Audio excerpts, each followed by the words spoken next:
మనము ఏ విధమైనటువంటి దేవునికి సాక్షులుగా ఉన్నామనే భావన లేకుండా ఎంతసేపు నేను గొప్ప అంటే నేను గొప్ప, మా సంఘం గొప్ప అంటే మా సంఘం గొప్ప, మా సంస్థ గొప్ప అంటే మా సంస్థే గొప్ప, వీటి మధ్యలో చాలా ఇబ్బందులు పడుతున్నారు. దేవుడేమో తగ్గించుకొని ఉండమంటున్నాడు. మీలో గొప్పవాడుగా ఉండాలనుకునేవాడు ఈ చిన్నవాని వలె ఉండమని ఒకవైపుని చెబుతుంటే, తమను తాము హెచ్చించుకునే భక్తి ఏం భక్తి అండి? అది స్వనీతితో కూడిన భక్తి కదా.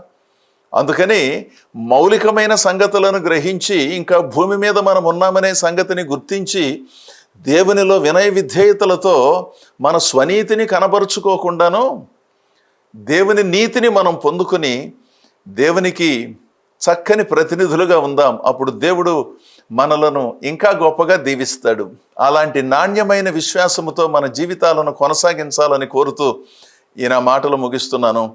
దేవుడు మిమ్మలను మీ కుటుంబాలను బహుగా దీవించునుగాక. ఆమేన్.